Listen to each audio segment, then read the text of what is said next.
Nadine Morano, bonsoir. Bonsoir. Bienvenue chez Livre Noir. Merci beaucoup de nous avoir accordé cet entretien. Ça fait longtemps qu'on désirait vous avoir. Vous êtes une personnalité connue et appréciée dans le débat public. Vous avez été ministre sous Nicolas Sarkozy entre 2007 et 2012 entre différents postes. Vous avez été également députée chez vous dans l'Est de la France.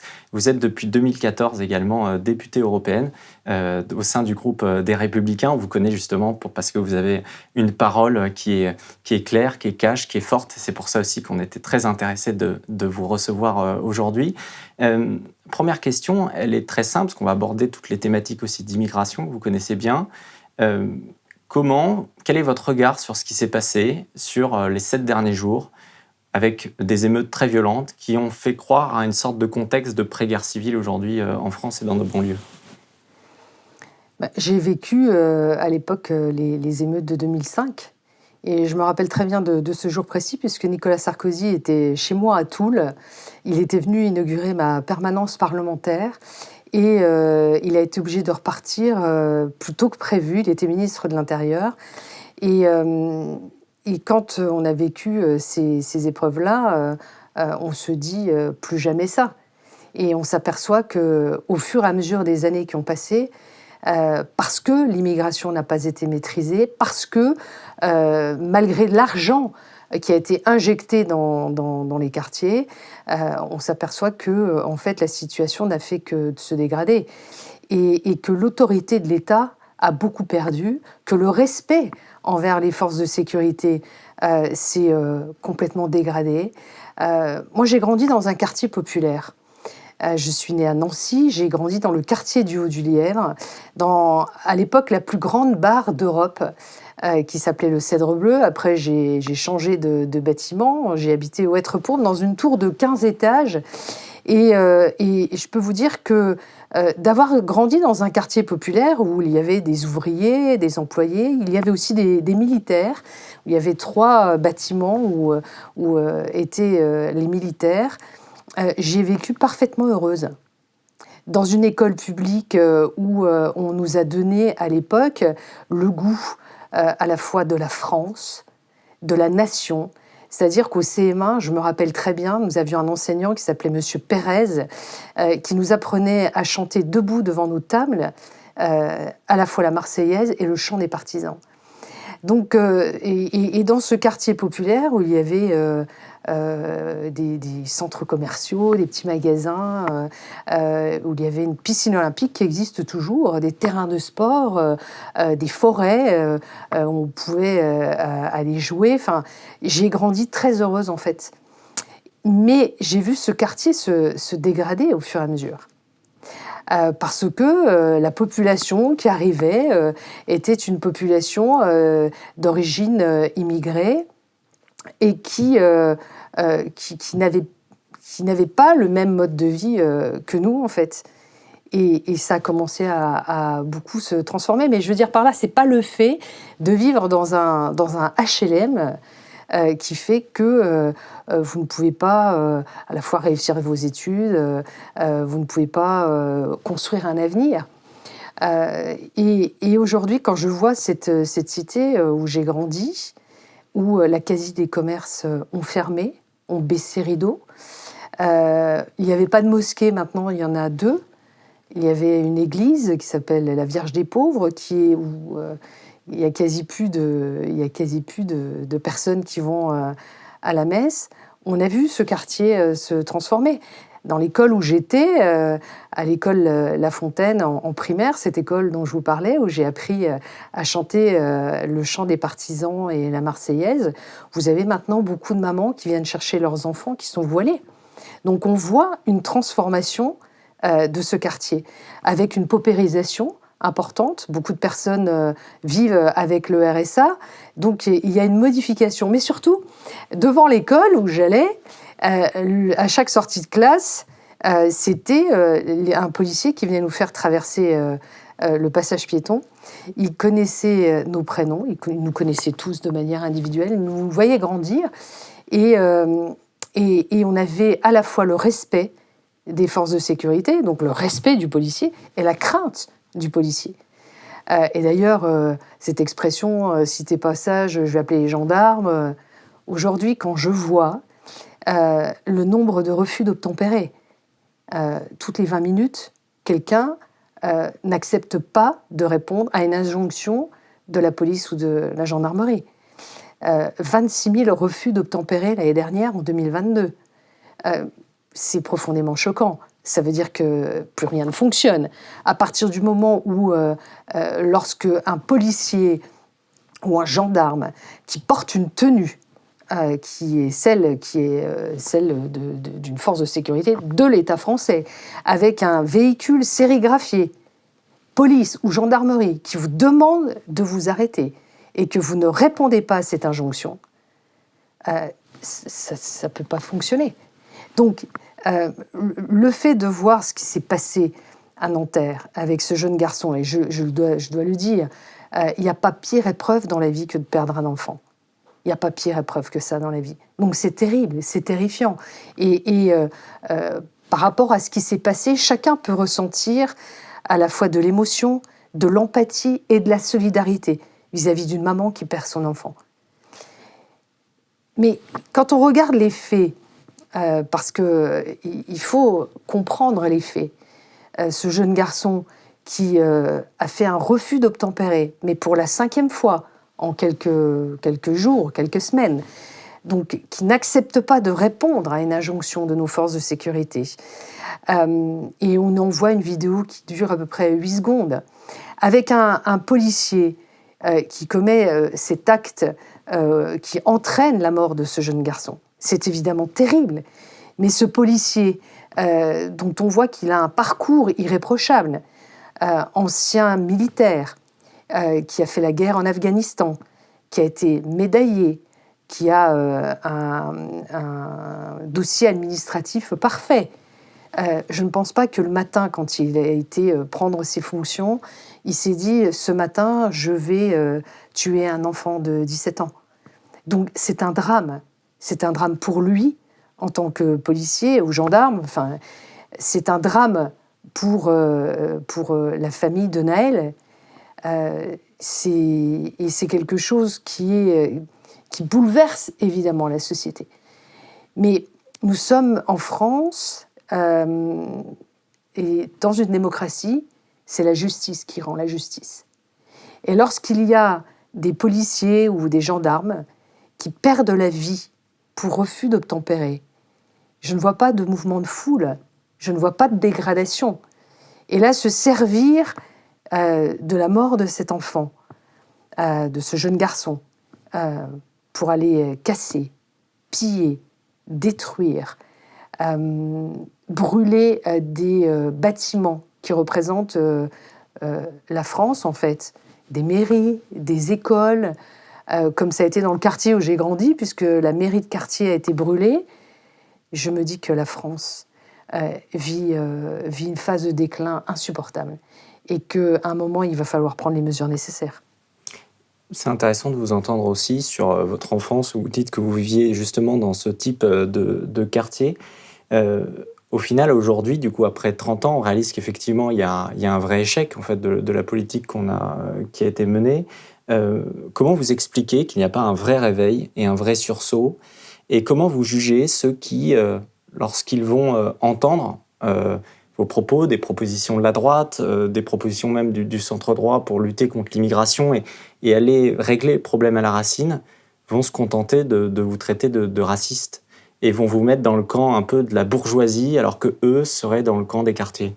Oui, alors moi j'en entends beaucoup qui parlent, qui n'ont jamais grandi dans un quartier populaire, qui n'y ont jamais vécu. Moi je ne suis pas contre l'immigration. Je ne suis pas en train de dire il faut plus d'immigration, il faut fermer toutes les frontières, il faut nous barricader, il faut mettre des murs partout. Non, c'est pas ça. C'est que moi, quand j'étais jeune, dans ma classe, il y avait 2 familles africaines. Donc il y avait 2 filles issues de familles africaines, dont une est ma meilleure amie.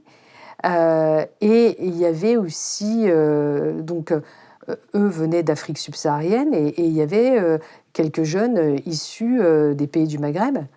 Mais on vivait tous très très bien ensemble, quoi.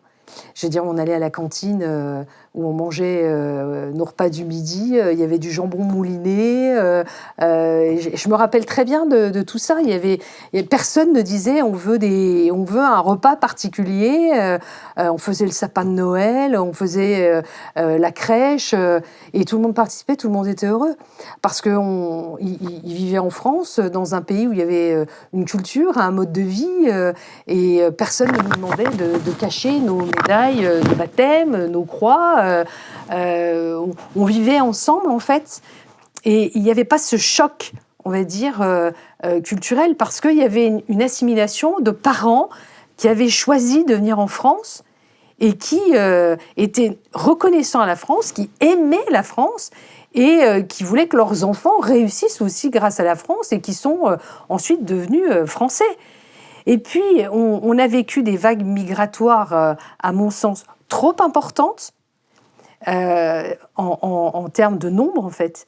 Et donc, on dit notre système d'intégration ne fonctionne pas, mais c'est pas de l'intégration qu'il faut, c'est de l'assimilation. Si vous choisissez de venir en France, on vous demande pas de renier vos origines, on vous demande pas de renier votre culture. On demande de vous adapter à celle que vous avez choisie et de considérer que si vous vivez en France, eh bien vous adaptez un mode de vie, vous respectez ce mode de vie, vous respectez les lois, vous respectez la culture, vous respectez les racines chrétiennes de la France. Il y a 50 000 lieux de culte chrétien en France. La France, fille aînée de l'Église catholique, et qui a décidé en 1905 d'avoir cette loi qui nous impose la laïcité, la séparation de l'Église et de l'État. Donc chacun a le droit d'avoir ses propres croyances, ou non-croyances d'ailleurs. C'est la force de la France, mais pas d'imposer un nouveau mode de vie. Et puis, il y a eu cette rupture en 1989 où ces jeunes filles de Creil ont voulu venir à l'école avec un voile. Et là, on a commencé cette forme de glissement, en fait, où on s'est aperçu qu'il y avait des gens qui éduquaient leurs enfants, non pas en leur disant bah, « tu vis en France et tu t'adaptes au mode de vie français », c'est tu vis en France, mais non, on veut vivre comme nous, on vit dans nos pays d'origine. C'est ça qui ne peut pas marcher. Ça ne peut pas fonctionner. Et donc, on a fait une loi pour interdire le port du voile à l'école. Et maintenant, on s'aperçoit qu'est-ce qui se passe, des filles viennent habillées en abaya. Vous avez de plus en plus de jeunes filles qui portent le voile dans nos rues. Mais alors qu'en Iran, les femmes se battent pour leur liberté. Je discutais avec des jeunes iraniennes qui me disaient vous ne pouvez pas vous imaginer comme c'est insupportable de porter un voile au quotidien. On a le cuir chevelu qui transpire, c'est pas confortable ne serait-ce que d'un point de vue physique, personne n'en parle jamais. C'est elles qui sont le mieux placées pour en parler, de dire que vivre avec un voile en permanence sur la tête, c'est insupportable. Elles ont envie d'avoir les cheveux à l'air, d'avoir leur cuir chevelu qui respire et de pouvoir choisir les vêtements qu'elles ont envie de porter. Et d'ailleurs, quand vous regardez dans les années 70, comment étaient habillées les jeunes égyptiennes en Afghanistan ou dans les autres pays, elles étaient habillées à l'européenne. Donc, il s'est passé une fracture quelque part. Et cette fracture fait que on essaye, en venant en France, qui est un pays de liberté, de tolérance, qui n'est pas un pays raciste, comme je l'entends dire quelquefois sur certains plateaux, ça me heurte. Comment des personnalités de la culture, du cinéma, de la chanson ont pu réussir et faire même fortune en France, alors qu'ils n'étaient pas de France, et après venir critiquer la France. C'est insupportable. La France est un pays tellement ouvert. C'est le pays des droits de l'homme, c'est le pays de la liberté, de la tolérance, de l'accueil. Mais à côté de ça, du coup, la France, on a construit une forme de faiblesse, de culpabilité souvent, et non, on ne peut pas accueillir tout le monde. Et si on décide d'accueillir quelqu'un, on doit l'accueillir en lui permettant une vraie assimilation. Aujourd'hui, les vagues migratoires auxquelles nous sommes en train de faire face fait que ceux qui viennent de pays sans doute déstabilisés sont en train de déstabiliser la France et mettent en péril notre cohésion nationale. C'est ça la réalité. Et ce qui s'est passé avec les émeutes, c'est exactement la démonstration de ce qui est en train de vivre la France.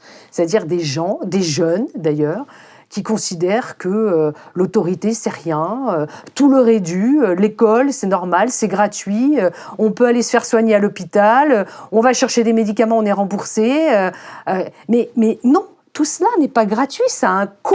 Et ce coût, c'est le travail, ce coût, c'est les impôts des Français. Et donc, on ne peut pas, comme ça, laisser des jeunes croire que la France, c'est rien, en fait. La France, c'est un grand pays. Elle a son histoire. Et là, elle s'est dotée de dispositifs sociaux. La France, elle a un système éducatif. Elle a un accès à l'université qui est facile, en fait. Et là, vous pouvez entrer avec une inscription qui n'est pas très élevée comparée aux États-Unis. Vous pouvez faire des études universitaires. Vous pouvez vous faire soigner. Vous pouvez aller... vous avez tellement de possibilités en France. On a la retraite. On a beaucoup de... comment dirais-je... Je cherche le mot, pardon. On est chanceux, finalement. Oui, mais c'est pas qu'on... Oui, et puis on a beaucoup de dispositifs de solidarité. On a des filets de sécurité en France. Mais il y a un abus total. Aujourd'hui, on voit bien entre les fraudes sociales, entre ceux qui arrivent dans nos territoires et qui en font des territoires de trafic de drogue, de gangs. Est-ce que vous allez jusqu'à... Parce que quand on parle d'immigration, il y a l'immigration il y a une trentaine d'années qui était polonaise, qui était portugaise. Bien avant ça. Moi, mon grand-père est venu d'Italie. Il est venu d'Italie, il venait du... Vous êtes d'origine italienne ? Oui, mon grand-père maternel venait d'Italie du Nord, du Piémont, du Lac-Majeur. Et à l'époque, il était maçon, hein, donc voilà. Et on allait chercher à l'époque les maçons pour reconstruire la France après la Première Guerre mondiale déjà. Bon, moi, mon grand-père est arrivé avant la Seconde Guerre mondiale déjà. Et donc, c'était une immigration de travail, avec des contrats de travail. Les gens arrivaient pour travailler. Et donc, vous aviez des Polonais, vous aviez des Portugais, vous aviez des Espagnols, des Italiens. Vous avez une immigration intra-européenne et de même culture, de culture chrétienne, qui était plus facilement assimilable, en fait, parce qu'on partageait les mêmes valeurs, la même religion d'origine. C'était... une assimilation qui était beaucoup plus facile. Est-ce que c'est pas ça le sujet finalement, qu'il y a une immigration qui est plus facile à assimiler qu'une autre, et finalement c'est la question de l'immigration arabo-musulmane. Est-ce qu'on peut vraiment dire que la problématique ne vient pas de là, du fait qu'étant d'une culture chrétienne, forcément aujourd'hui c'est plus difficile d'assimiler un Afghan, un Syrien, qu'un Américain ou un Italien ? L'ancien roi du Maroc le disait. Il disait, je ne vous conseille pas d'essayer d'intégrer mes compatriotes, vous n'y arriverez pas. Il disait, l'immigration se fait d'est en ouest, mais certainement pas du sud vers le nord. Et la France a une situation particulière. La France a une rive avec la Méditerranée. Et la France a ses anciennes colonies. Et les États avec lesquels elle avait un statut de protectorat. Donc, et avec ça par-dessus, la francophonie. Donc, vous avez des éléments qui font que la France est un territoire qui est plus choisi en destination d'immigration. C'est une réalité. Mais bon, à un moment, on ne peut pas accueillir tout le monde. D'ailleurs, moi, j'entends les propositions, mais que je fais de longue date, quand on dit il faut revoir les accords de 1968 avec l'Algérie. Mais à la limite, il n'y a pas que les accords. On a des accords qui sont des privilèges s'agissant de l'immigration, des accords de privilèges d'immigration. Alors, cet accord franco-algérien, mais aussi un accord franco-tunisien. Oui, parce que c'était la chose intouchable aussi, cet accord. On voit Édouard Philippe se réveiller, etc. Mais à l'époque, dénoncer cet accord comme vous pouviez le faire, c'était très décrié. Oui, c'est un mais totem. est-ce qu'à un moment, un accord qui accorde des privilèges, quand les situations changent, les privilèges changent aussi. Donc à un moment, il est légitime de pouvoir dire la situation n'est plus la situation de 1968. On le comprend bien. Il y a eu toute cette phase de décolonisation. Moi, je suis née après cette phase de décolonisation. Est-ce que nos enfants doivent vivre dans les mêmes circonstances que les... Et puis, quand je dis nos enfants, je parle des deux côtés de la Méditerranée, c'est-à-dire que ce soit les jeunes Français ou que ce soit ceux qui sont issus des pays du Maghreb ou des pays d'Afrique. On n'est plus dans la même situation. J'en avais discuté avec des députés africains au Parlement panafricain. On discutait de ça, il y avait quelques jeunes députés, il y en avait un qui était de Côte d'Ivoire, un parlementaire de Côte d'Ivoire, et c'est vrai qu'on ne peut plus parler aujourd'hui dans nos relations diplomatiques de la même manière qu'il y a 60 ans ou 70 ans, enfin c'est plus possible. Les choses ont évolué. Donc, évidemment, il faut travailler d'une manière différente. Moi, je crois beaucoup à travailler entre l'Union européenne et l'Union africaine, parce que quand on parle de la question de l'immigration, on a l'impression qu'il n'y a que l'Europe qui est responsable de tout. L'Europe doit financer le développement. Donc l'Europe finance de manière très importante le développement du continent africain. On donne à hauteur de 21 milliards d'euros par an d'aide au développement. Et puis, on devrait aussi subir l'immigration et donc payer pour ceux qui arrivent de manière illégale sur notre territoire, alors qu'ils viennent demander l'asile. Pour la plupart, c'est un dévoiement de l'asile politique, c'est clairement de l'asile économique. Et donc, eh bien, à un moment, il faut dire stop. Et moi, je n'en peux plus de cette politique qui est menée au sein de l'Union européenne, cette vision qui consiste à ne voir que l'aspect du sauvetage en mer. Donc, pour le coup, je suis allée dans les camps de réfugiés au Liban, en Jordanie. Oui, c'est très intéressant. Je suis allée en Grèce. Je suis allée sur l'île de Lampedusa. J'y suis allée il y a moins de 2 semaines. Mais ce que j'ai vu, je suis allée sur les bateaux des gardes-côtes italiens. J'y suis allée dans le cadre de la commission Libé, donc qui est une commission du Parlement européen, et avec des parlementaires de différentes sensibilités politiques. Donc on voit bien que l'approche et le regard, lorsque nous étions sur place, n'étaient pas du tout le même. Lorsque j'étais sur les bateaux des gardes-côtes italiens, où j'ai beaucoup discuté avec les autorités, j'ai vu tous ces radars. Et donc, on voit très clairement d'où viennent les bateaux, quelle distance ils ont des côtes tunisiennes ou des côtes libyennes. On voit le type d'embarcation et le nombre de personnes qui sont sur ces embarcations. On voit la délimitation des zones maritimes de secours en mer, puisque vous avez les eaux territoriales et la zone de secours en mer est plus large. Bon. Donc vous voyez les zones où doivent intervenir les autorités tunisiennes, les autorités italiennes ou les autorités maltaises. Et donc, à partir de ce moment-là, avec l'aide de Frontex, d'ailleurs, qui est l'agence qui doit opérer à la surveillance de nos frontières extérieures. D'ailleurs, je me rappelle très bien que Fabrice Leggeri, qui est l'ancien patron de Frontex, me disait « mais on ne mettait plus de bateaux à proximité des côtes libyennes parce qu'on en avait marre de faire les taxis ». Donc, ce qui consiste à ramener des migrants sur le territoire européen. Alors qu'en fait, le droit international est simple, le droit maritime est simple. Quand vous sauvez quelqu'un en mer, vous devez le ramener au plus proche, vers le port le plus sûr, le plus proche. Et donc, en l'occurrence, tous ceux qui partent des côtes tunisiennes, au départ notamment de Sfax, sur des espèces de bateaux en métal dont on voit très bien que la sécurité est tellement précaire que... mais simplement, vous vous dites, il leur faut 1 jour à 1 jour et demi pour traverser la Méditerranée. 1 jour à 1 jour et demi.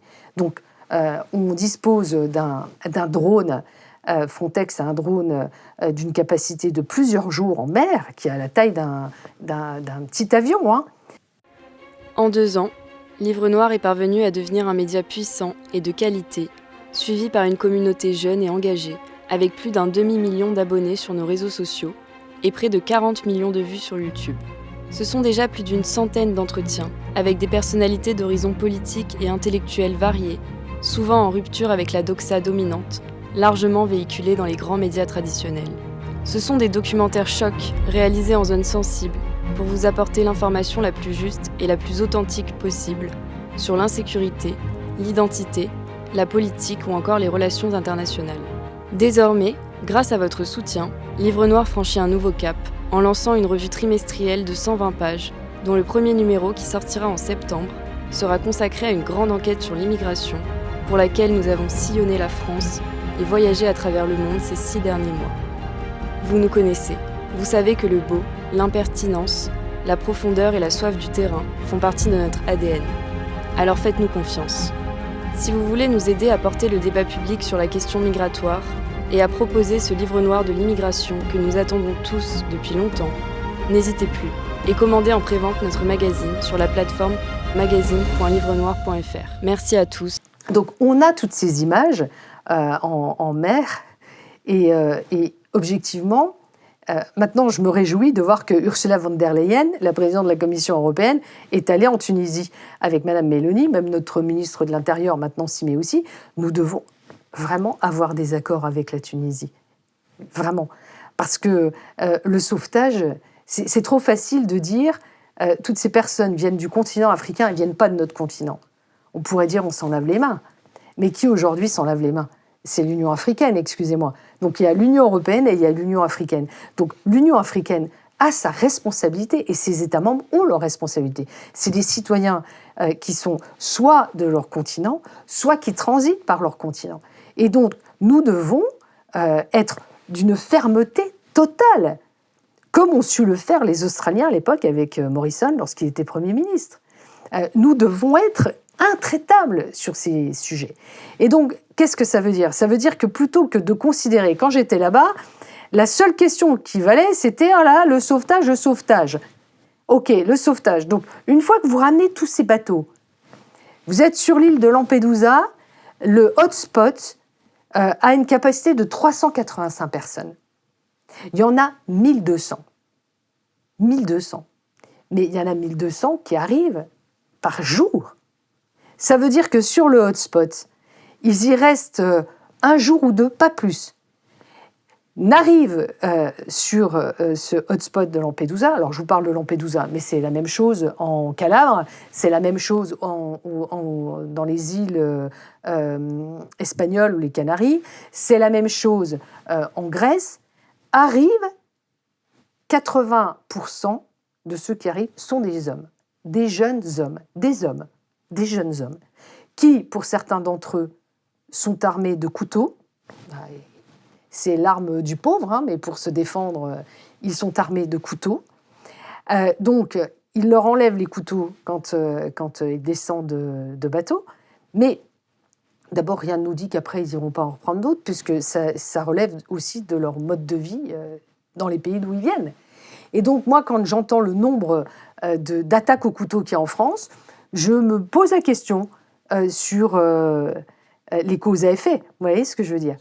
Et donc, quand je vois tous ces jeunes hommes arriver, donc je vous ai donné les chiffres, capacité du hotspot, 385, 1200 qui arrivent à peu près par jour. Parce que Lampedusa, pour préciser à nos auditeurs, c'est l'île qui se trouve entre la Sicile et la Tunisie, et donc qui appartient à l'Italie. Et donc ensuite, qu'est-ce qui se passe ? Eh bien, tous ces gens-là qui arrivent vont rester un jour et demi ou deux dans le hotspot. Leurs empreintes vont être prises, ils vont être enregistrés et ils vont ensuite être amenés soit par bateau, soit par avion, je vous laisse estimer le coût que ça représente, vers l'Italie continentale. Une fois qu'ils sont en Italie continentale, donc on les dispatche dans certains centres d'accueil, et puis où ils vont après ? La plupart, ils arrivent par Menton, et puis ils arrivent en France. Donc, vous avez beaucoup de mineurs non accompagnés, ce qu'on appelle des MNA. Mais moi, quand j'étais au Parlement... Faux mineurs. Où beaucoup sont aussi des faux mineurs, bon. Mais quand j'étais au Parlement panafricain, j'ai posé la question aux députés du Parlement panafricain, je leur ai dit, mais attendez, c'est vos garçons, ça, qui risquent leur vie en mer. Il faut rappeler qu'il y a eu 27 000 personnes qui ont perdu la vie en mer, en fait, Méditerranée. Et à un moment, on se dit, mais la Méditerranée devient un cimetière. Mais ils préfèrent prendre ce risque pour espérer une vie meilleure. Et puis, ils m'ont dit très clairement, mais vous savez, nous, on se cotise dans les villages pour faire partir les garçons. Parce qu'après, une fois qu'ils arrivent en Europe et qu'ils s'installent, ils renvoient de l'argent. Donc, en fait, on entretient un système financier qui consiste, par la diaspora, à fournir, en termes de PIB de ces États, une forme de richesse d'argent qui est envoyé par la diaspora installée après en Europe et notamment en France. Et comment faire en sorte qu'ils ne quittent pas l'Afrique aussi massivement? Parce que c'est vrai que je rappelle que ça a été multiplié par 2 le nombre de traversées de la Méditerranée en 2022, donc ce qui est énorme. Parce qu'ils connaissent nos faiblesses et puis parce que quand vous avez les ONG qui sont devenus quasi des vrais, pourvoyeurs à migrants, qui sont une espèce de galaxie qui considère qu'il faut permettre à tous ceux qui veulent venir en Europe puissent le faire.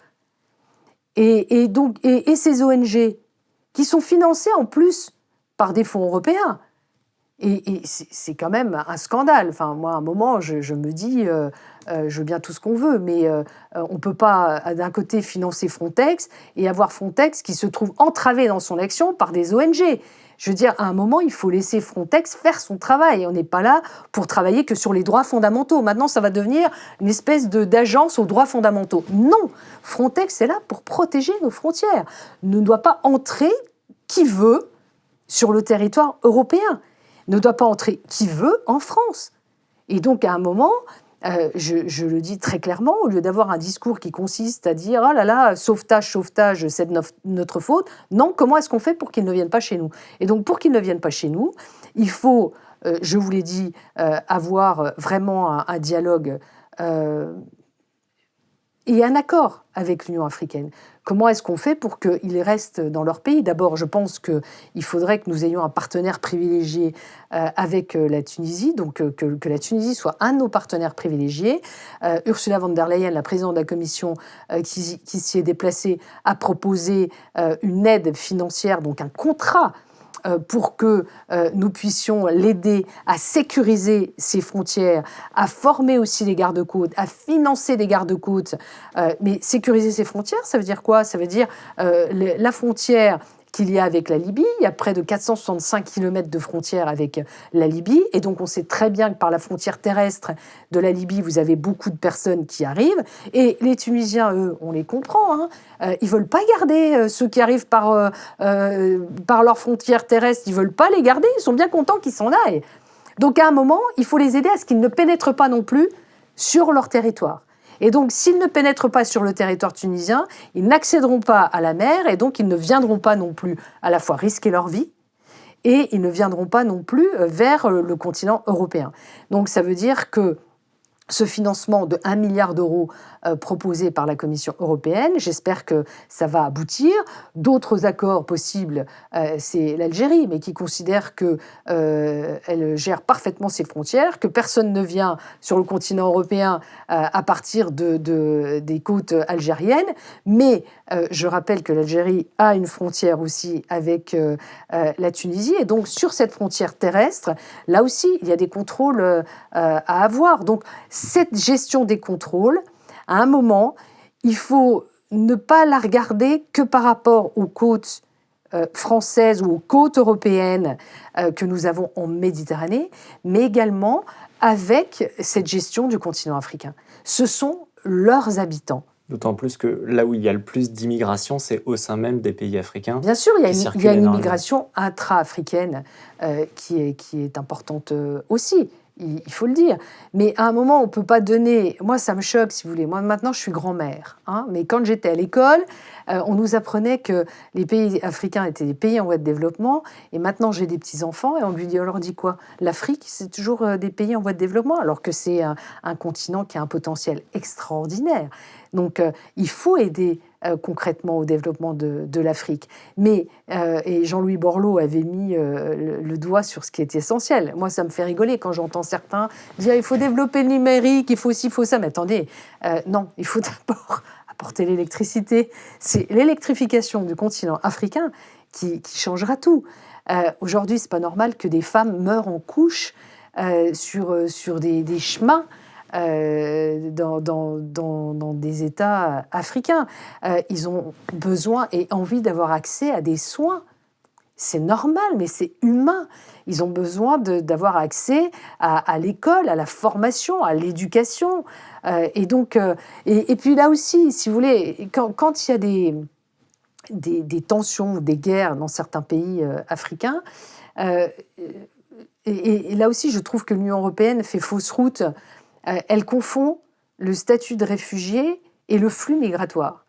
Normalement, quand vous êtes réfugié, les Nations Unies, le HCR, considère que les réfugiés doivent rester à proximité de leur pays pour que justement il n'y ait pas cette cassure, cette rupture culturelle, cette rupture de langue, cette rupture de mode de vie. Donc c'est aider à ce que les réfugiés soient maintenus à proximité de leur état d'origine. C'est d'ailleurs le travail qu'on a fait très concrètement avec l'Ukraine. Nous avons accepté et reçu beaucoup de personnes qui venaient d'Ukraine parce que c'est la proximité de notre territoire européen qui nous imposait d'apporter une réponse à ce qui se passait en Ukraine. Et donc, s'il y a la guerre en France, on ne va pas partir en Arabie Saoudite, vous voyez ce que je veux dire ? On ne va pas tenter de traverser la Méditerranée pour aller s'installer de l'autre côté. On sera plutôt tenté à rester à proximité, en Belgique, en Allemagne. Voilà, ce qui en fait paraît totalement logique dès qu'on l'évoque quand ça nous concerne. Et donc, quand ça concerne les pays africains, c'est la même logique qui doit prévaloir. Pas déraciner les peuples. C'est-à-dire qu'il ne faut pas déraciner les gens. Et ceux qui disent « Ah, il faut... » J'entends l'extrême gauche et les filles, tout ça, mais nous sommes des criminels de ne pas vouloir accueillir tout le monde. Mais c'est eux les criminels, en fait. Parce qu'ils laissent notamment avoir de faux espoirs à ces gens dont ils se fichent éperdument du destin, parce que les voir terminer dans des bidonvilles en Île-de-France ou sur la colline du Crac, moi, franchement, quand je voyais des jeunes... j'ai discuté avec des jeunes africains qui étaient dans le hotspot à Lampedusa, et des jeunes dont on voyait que, ils rêvaient d'espoir. Beaucoup étaient fatigués et usés par le transport. Donc ils parlaient français ? Alors, certains parlaient français, d'autres pas. Mais moi, j'avais peur pour eux, en fait. Je me disais, mais qu'est-ce qu'ils vont devenir ? Je les voyais, pour certains, les yeux pétillants d'espoir. Et moi, je me suis dit, après, quel destin on va vraiment leur offrir à ces jeunes ?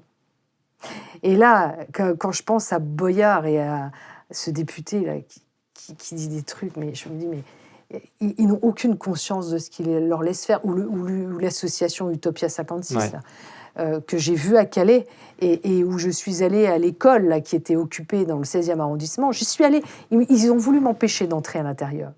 Et je suis entrée à l'intérieur. Et j'ai vu encore une fois. Donc, le responsable d'Utopia 56 m'a quasi injurié parce que pour lui, je suis une criminelle, une raciste, tout ce qu'on veut. Mais lui, il se fiche que ces jeunes qui sont dans cette école, il n'y ait pas de toilettes, il n'y ait pas de sanitaire. Il se fiche bien de leur destin, là. Ils les mettent dans des situations qui ne sont pas des situations humainement confortables. Et d'un point de vue psychologique, on n'en parle jamais, ça. Ces gens qui arrivent et qui sont enregistrés à Lampedusa, dont on prend les empreintes digitales et qu'on enregistre, il y a un examen médical, mais tout à fait sommaire. Donc, à un moment, est-ce que c'est une vie normale ? Regardez ce garçon qui avait obtenu le statut de réfugié en Suède et qui est venu poignarder des bébés dans les poussettes à Annecy, qui dormaient dans la rue, qui n'avait même pas eu accès aux toilettes d'une salle. Comment voulez-vous que d'un point de vue psychologique, il aille bien ? À un moment, il faut se poser des questions. Est-ce qu'on est tous des humains ? Il ne faut pas perdre ça de vue. Moi, je n'ai pas envie que ces personnes vivent dans des conditions qui ne sont pas humaines, en fait. C'est nos enfants, ça pourrait être nos enfants, c'est des personnes humaines. Donc, le sujet migratoire, c'est un sujet qui est à la fois compliqué, et on ne parle pas de boîte de petits pois, on parle de personnes humaines. Et moi, ce qui m'a choqué quand j'étais à Lampedusa, c'est qu'il y avait beaucoup de jeunes hommes. Il y avait quelques femmes et très peu d'enfants, mais dont des enfants en bas âge. J'ai vu 2-3 bébés.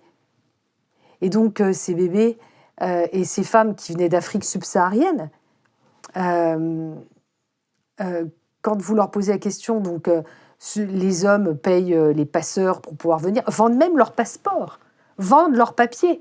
Parce qu'après, les passeurs refilent les papiers, revendent les papiers, reprennent les papiers. Il y a un vrai trafic aussi de papiers. Mais ces femmes, avec ces enfants, en général, ne payent pas la traversée. Et vous savez pourquoi ? Parce qu'elles servent d'alibi et de caution et d'éléments de culpabilité des Européens. Vous avez vu, il y a des enfants, il y a des bébés. Et c'est de votre faute s'ils vont mourir en mer. Il faut que vous les accueilliez. Donc pour vous, les Hidalgo, la gauche qui essaie de se draper dans une forme d'humanisme, en fait, ils sont coupables parce qu'ils prennent en otage cette... C'est une très grosse culpabilité. Moi, franchement, je trouve que leur attitude est criminelle. Parce que c'est de la fausse générosité. La vraie générosité, c'est de se dire comment est-ce qu'on fait pour aider son prochain. Je voyais ces jeunes, encore une fois, je reviens à eux, mais sans leurs parents, sans leurs frères et sœurs, partis, sans rien. Vous imaginez, vous partir sans rien ? Sans rien. Alors, ils ont un téléphone, hein, ça pour le coup, ils sont bien équipés, mais vous êtes déracinés. Vous risquez votre vie. Vous ne savez pas face à quelle brutalité vous allez vous retrouver. La preuve, ils viennent avec des couteaux. C'est qu'ils sentent bien qu'ils sont en danger. Donc, tout ça, personne n'en parle, mais c'est les choses réelles. Mais Madame Hidalgo, elle va dire, ah là, il faut installer des camps, Monsieur Boyard, là, là, il faut recevoir tout le monde. Mais lui, il se fiche éperdument le soir d'où ils vont dormir. Dans quelles écoles ils vont aller ? Est-ce que psychologiquement, ils vont bien ? Et le coût que ça apporte pour nos compatriotes, le coût de la politique migratoire est énorme. Aujourd'hui, on nous dit on va plus rembourser les soins dentaires. Mais on dépense 1,2 milliard d'euros de soins médicaux pour des gens qui ne cotisent pas chez nous, qui n'ont pas cotisé chez nous. Et c'est pas possible. On nous parle de l'embolisation des hôpitaux. Mais quand vous regardez aujourd'hui le nombre de personnes qui arrivent, qui viennent se faire soigner gratuitement, sans avoir rien payé, et qui embolisent nos urgences, mais il faut rien dire. Mais je veux dire, c'est les Français qui payent avec leur travail des équipements qui aujourd'hui sont saturés parce qu'il y a trop de personnes qu'on ne peut pas recevoir. Les transports, c'est la même chose. Quand vous regardez les transports, l'état du métro aujourd'hui, tout ça, mais le nombre de personnes qu'il faut faire voyager avec des gens qui n'ont pas contribué par les impôts à construire tout ça, et il ne faut rien dire. Ben non, à un moment, je suis désolée, on appartient à une communauté nationale. Il faut dire que l'immigration, c'est plus possible. L'immigration en provenance de pays qui ne partagent pas notre culture. Je vous parlais de ceux qui arrivent d'Afrique subsaharienne, mais il ne faut pas oublier que dans ces pays-là, dans 28 États africains, sont pratiquées encore maintenant des mutilations génitales chez les femmes. Donc, quels sont leurs rapports aux femmes ? Je veux dire, quelles éducations ils ont reçues dans leur pays pour considérer les femmes quand ils arrivent dans un État comme le nôtre, qui considère l'égalité entre les hommes et les femmes. Moi, je me pose des questions. Et on est en droit de se les poser. Est-ce qu'il faut recevoir comme ça des personnes en un nombre aussi grand, mais ils arrivent par milliers. Je vous assure, c'est par milliers. Là, on parle là, tranquille, mais ils arrivent par milliers. Vous pensez aussi ça ? Par milliers. Mais c'est... En fait, je trouve ça terrifiant. C'est terrifiant pour nous. C'est terrifiant pour eux, c'est terrifiant pour l'équilibre, en fait, de nos pays. C'est terrifiant. Et d'ailleurs, le résultat des émeutes, c'est ça. C'est des gens qui vivent dans ces quartiers. Alors, on nous dit, oui, c'est la 2e, 3e génération. Mais ça, vous n'en savez rien. Le président de la République, il dit, il va falloir qu'on comprenne. Ben, moi, je lui paye le loyer, s'il veut, pendant 2 mois, au quartier du Haut-du-Lièvre.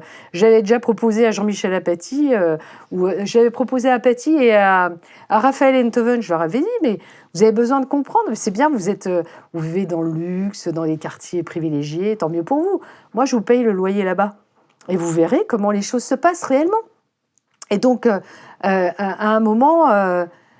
quand vous n'avez jamais été élu, que vous n'avez jamais tenu une permanence parlementaire, que vous ne savez pas à quoi sont confrontés les élus locaux, que vous devenez président de la République, et que vous vous dites, tiens, comment ça se fait ? Il va falloir que je comprenne. Et que vous mettez en plus en porte-à-faux la police, C'est inexcusable, c'est inacceptable, c'est inexplicable, nous dit le président de la République, qui dit devant Brut en 2020, lorsqu'il dit oui, si ça vous fait plaisir, je peux vous dire qu'il y a des violences policières. Mais moi, je suis horrifiée quand j'entends des discours comme ça d'un chef de l'État français. Et je me dis que le déclassement de la France s'explique.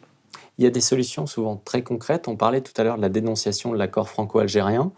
Et il s'avère qu'à l'automne, justement, il va y avoir une proposition de loi sur l'immigration sur laquelle votre parti, les Républicains, pourra justement apporter des amendements, un contre-projet, etc.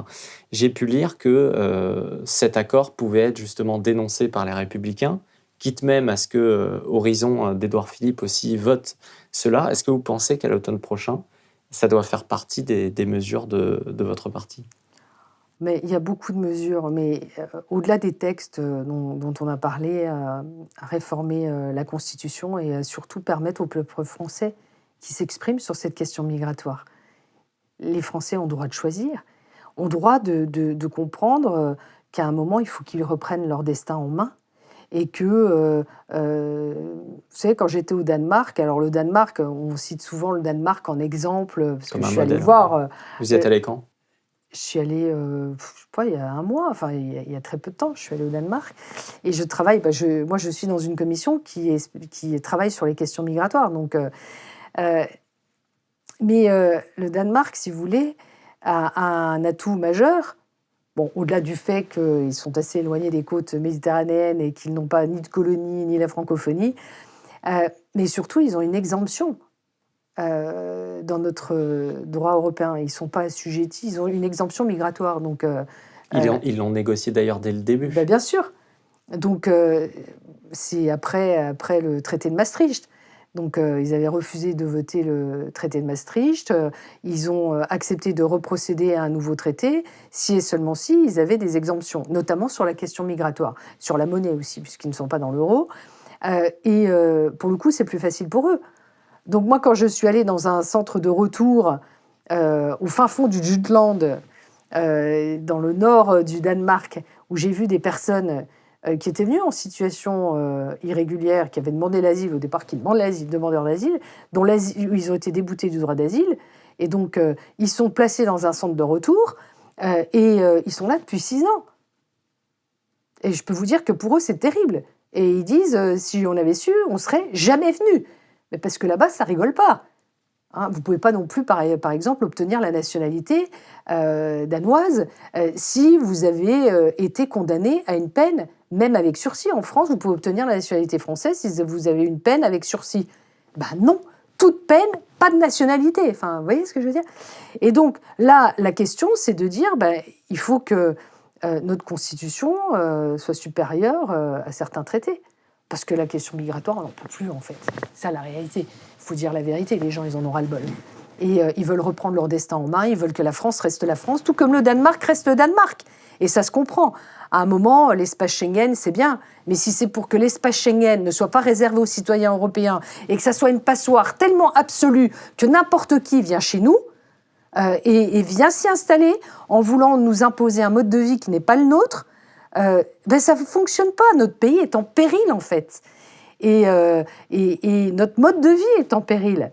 Notre cohésion nationale est en péril. Et vous avez des gens qui sont parfaitement assimilés. Hein. Ce n'est pas ceux-là que je mets en cause. Hein. Je mets en cause tous ceux qui arrivent de manière irrégulière. Là, on a eu 126 000 demandes d'asile. Ce n'est plus des demandes d'asile, il faut arrêter. Ce n'est pas des demandes d'asile, c'est des demandes économiques, en fait. On veut venir s'installer en France. C'est quasi un droit. Et le problème, c'est que quand on demande l'asile, là-bas, quand vous voulez demander l'asile au Danemark, attention, hein, vous êtes dans un centre, vous êtes enregistré, mais vous ne sortez pas comme ça. Hein. On vous identifie là où vous êtes assigné à résidence.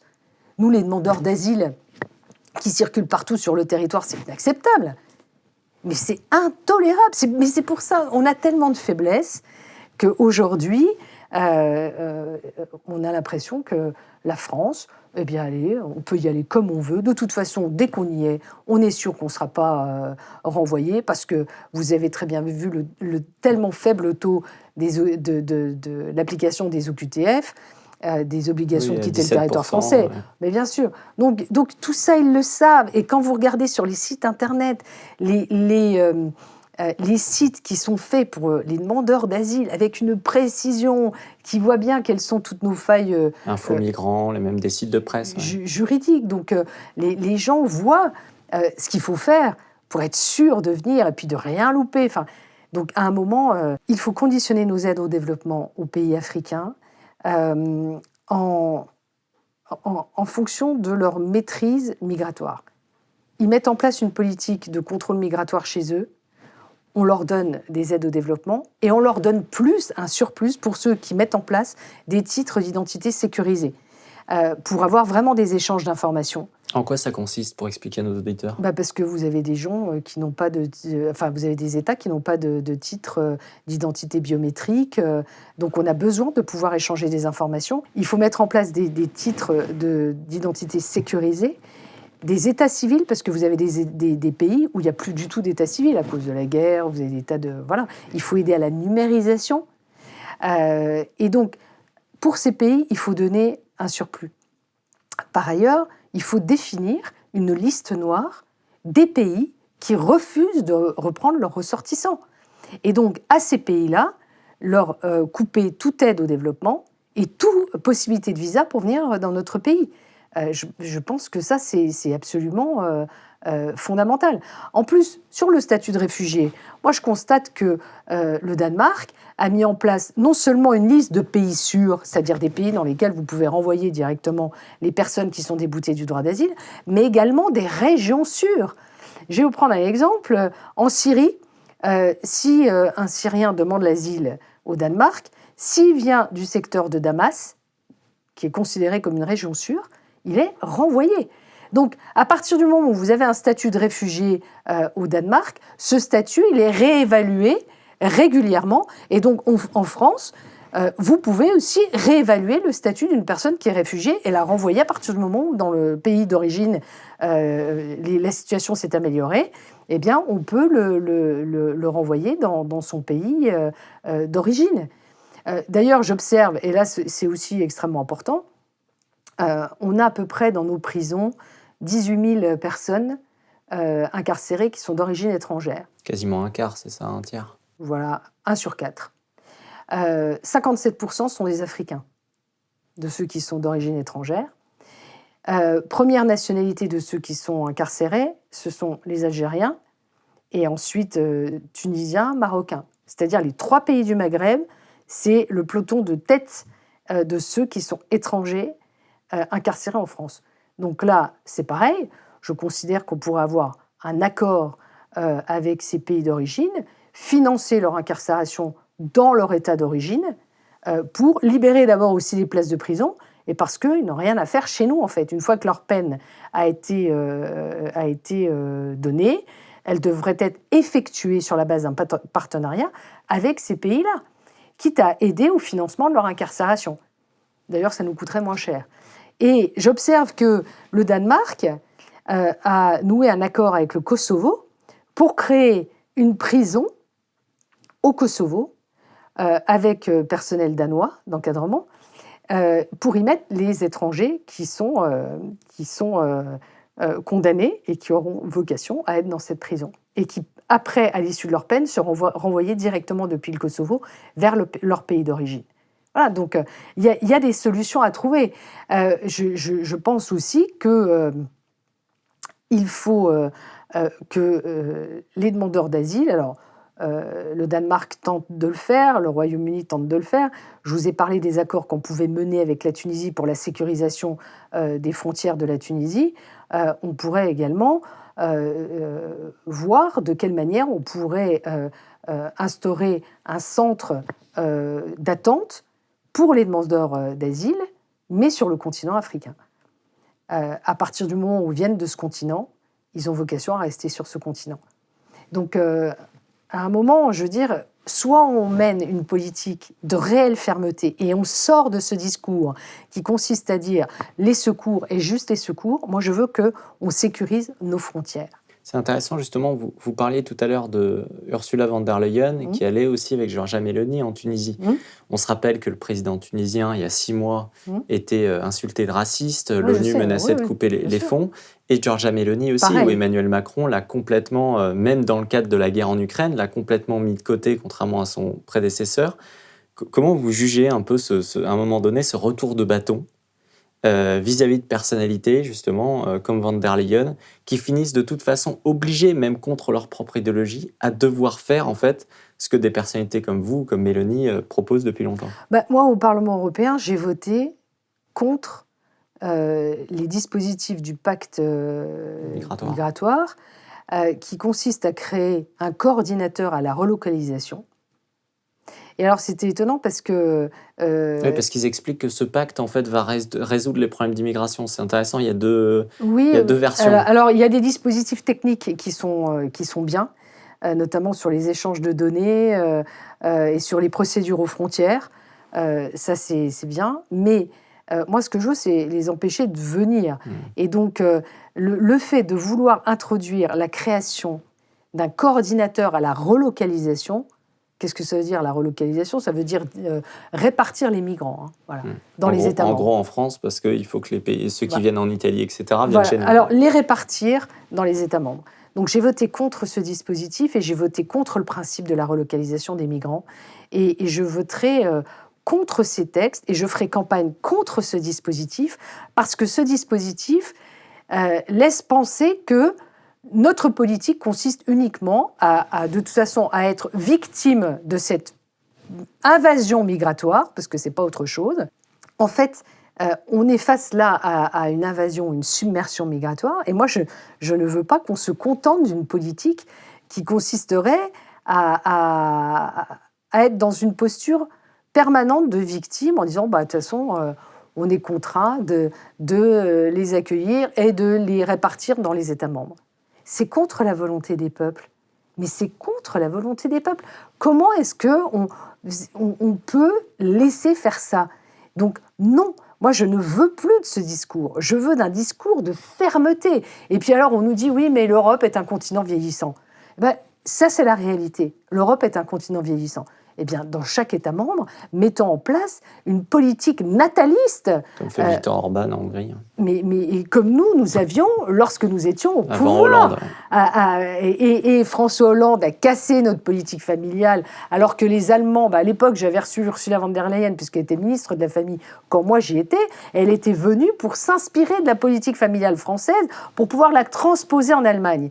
François Hollande a cassé cette politique familiale. Alors, dans la continuité, Emmanuel Macron, pareil. Et on voit que maintenant, aujourd'hui, notre démographie en pâtit. Et le taux de natalité en pâtit aussi. Et donc, puisqu'il faut répondre à ce vieillissement de la population du continent européen, eh bien que dans chaque État membre, on ait une vraie politique nataliste de développement de la démographie. Voilà, c'est tout. Est-ce que justement, parce qu'en fait, quand on regarde l'avenir, c'est inquiétant dans le sens où les démographies, c'est ce qui fait aussi l'histoire, c'est les peuples, qu'à un moment donné aussi, il y a des personnes qui ne sont pas du tout assimilées, mais qui, en raison de politiques migratoires, notamment socialistes, sont devenus français. Et donc, il y a, on le voit d'ailleurs dans ces émeutes, contrairement à 2005, ça ne c'est pas seulement en Seine-Saint-Denis, c'est aussi dans des petites villes, dans des villes moyennes. Est-ce que vous, par rapport à l'avenir, vous avez encore de l'espoir, ou est-ce que c'est quelque chose où vous vous dites qu'il y a quand même une marche inéluctable? Ah non, mais moi j'ai toujours de l'espoir, déjà parce que je pense que c'est mon tempérament de base, et que quand on est gaulliste, si on n'a pas d'espoir, je pense qu'on s'est trompé de mission. Oui, il y a toujours de l'espoir. Une génération, c'est 20 ans, vous savez. Donc, on peut rétablir la situation, mais il faut le faire vite maintenant et il faut le faire avec une réelle fermeté. Et moi, j'entends pas, pour les générations futures, laisser la France partir dans un déclin pareil. Je suis désolée, la France, c'est un grand pays, c'est un pays aux racines chrétiennes, même si ça dérange les gens, hein, c'est certaines catégories qui viennent nous dire ah, bah, oui, mais si, c'est vrai. Enfin, je veux dire, la France, c'est la fille aînée de l'Église catholique, c'est les bâtisseurs de cathédrales, c'est ça nos racines, c'est notre histoire, c'est aussi notre présent, ça existe encore en fait. Et donc, et notre futur, on doit le faire comme on l'a toujours fait, dans le respect des autres, dans le respect de ces droits de l'homme, des Lumières, mais dans le respect aussi de notre mode de vie, de ce que nous sommes. Et vous avez des civilisations qui sont pas compatibles avec les nôtres. Alors moi, je crois en l'égalité des individus. Je ne pense pas qu'un individu soit supérieur à un autre en fonction de sa couleur de peau. Non, je ne crois pas en ça. Je crois en revanche que ce sont les civilisations qui ont une forme de supériorité par rapport à d'autres. Alors quels sont les critères pour moi ? Les critères, c'est le respect des droits de l'homme et l'égalité entre les hommes et les femmes. Et là, je pense que c'est les civilisations qui aboutissent à cela, qui sont dans un mode de fonctionnement tel que cela, eh bien, en termes de droits humains, sont supérieurs aux autres. Et moi, je ne veux pas qu'on vienne... Le port du voile est symptomatique de ça. Je ne veux pas qu'on vienne nous apporter de la régression dans nos droits. Et le port du voile, pour moi, c'est quelque chose d'épidermique, parce qu'on voit qu'il y a une volonté de régression du droit des femmes en France avec ça. C'est un outil politique, c'est un outil de soumission. Et c'est vraiment montré, vous avez vu, moi je porte le voile, je suis en France, mais je porte le voile. Non, non. Et ça doit être un combat de tous les jours. C'est pas une question de respect d'un individu, là. C'est une question de respect des droits si chèrement acquis pour les femmes, que venir nous faire revenir en arrière, c'est non. Mais on doit le dire avec force, avec fermeté. Tous ceux qui trouvent des excuses au port du voile en France sont des naïfs. Ils ne se rendent pas compte que le but du jeu, c'est d'amener sur le territoire français une islamisation radicale, le changement d'une civilisation, un remplacement grand moyen, comme on veut, mais un vrai remplacement de ce que nous sommes. Et moi, je ne peux pas accepter ça. Je ne peux pas accepter d'avoir eu...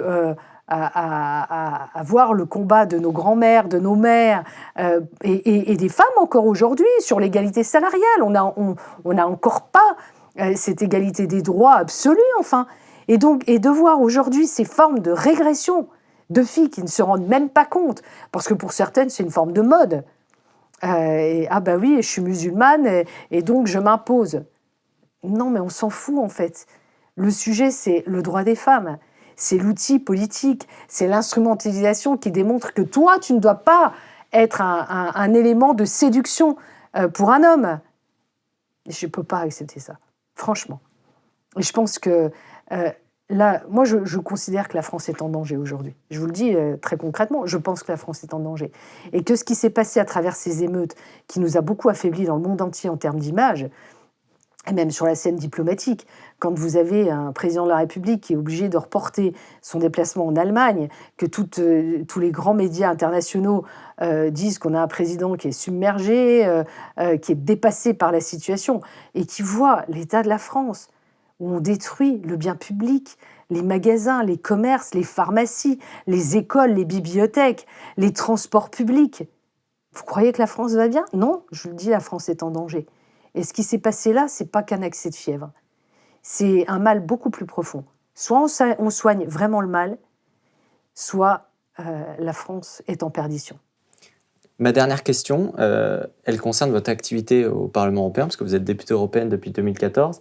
Et c'est vrai que pour les Français, le Parlement européen, c'est loin. Et ils ont toujours un peu de mal à comprendre. C'est l'occasion peut-être que vous nous expliquiez comment, justement, sur ces questions-là, vous agissez. Il n'y a pas que sur ces questions. Alors, je vais vous dire, il y en a qui sont très anti-européens. Moi, je vis dans une région à 3 frontières, puisque je suis lorraine.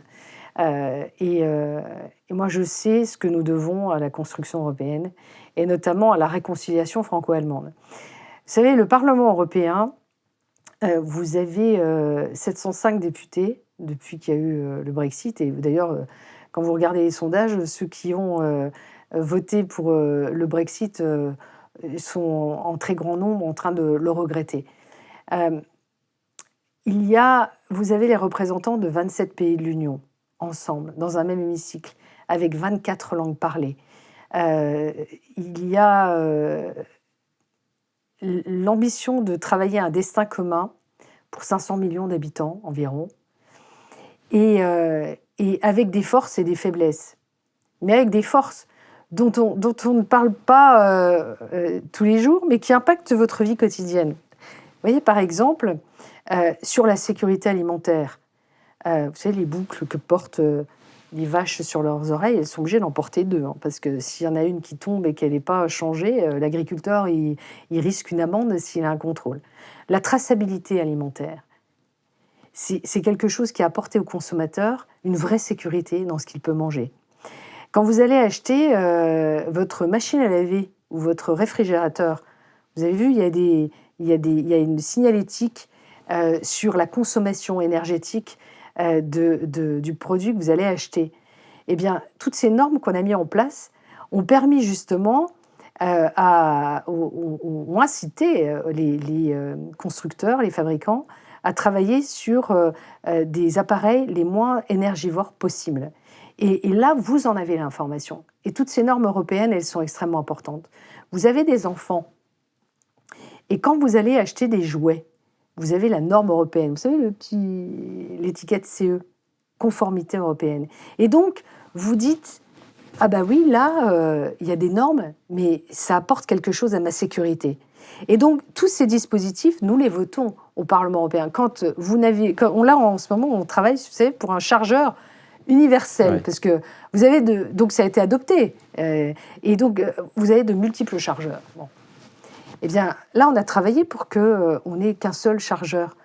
Vous savez ce qu'on appelle le roaming, c'est-à-dire que quand vous changiez d'état avant, vous payiez des droits. Pardon ? Très cher. Ouais. Et donc là, tout ça maintenant, avec les dispositifs, quand vous êtes dans l'Union européenne, eh bien, voilà, vous avez la continuité pour Internet de vos communications. Donc, c'est tous des dispositifs qu'on a réussi à mettre en place. Donc, moi, je travaille sur la refonte de la directive Retour, qui est un texte européen qui organise justement le renvoi des personnes qui sont déboutées du droit d'asile. Par exemple, je vous cite un simple exemple, hein. Les mineurs non accompagnés, ce qu'on appelle les mineurs non accompagnés. Alors en France, on ne les renvoie pas dans leur pays d'origine parce qu'ils sont tout de suite mis sous la protection de l'enfance, alors que la directive européenne permet le renvoi des mineurs non accompagnés. Elle le permet à 3 conditions. Si, dans le pays d'origine, il y a un tuteur qui peut accueillir l'enfant, ou un membre de la famille, ou un centre d'accueil. Bon, nous, on a un code qui s'appelle le CESEDA, le code d'entrée et de séjour des étrangers et des demandeurs d'asile, qui fait que les mineurs n'ont pas besoin de titre de séjour, hein, ils sont tout de suite sous la protection de l'enfance. Donc c'est le droit français qui est inférieur pour le coup à ce que permet le droit européen. Et donc c'est dommage. Nous, on pourrait renvoyer les mineurs non accompagnés. Moi, je préférais que la France finance quelques centres d'accueil dans les pays d'origine pour permettre le renvoi des mineurs non accompagnés dans leur pays d'origine pour qu'ils ne soient pas déracinés et qu'ils repartent, ou soit qu'ils repartent dans leur famille, mais qu'on les renvoie. Ça éviterait qu'à l'époque, quand nous étions au pouvoir, il y avait 4000 MNA environ, il y en a pas loin de 50 000 maintenant.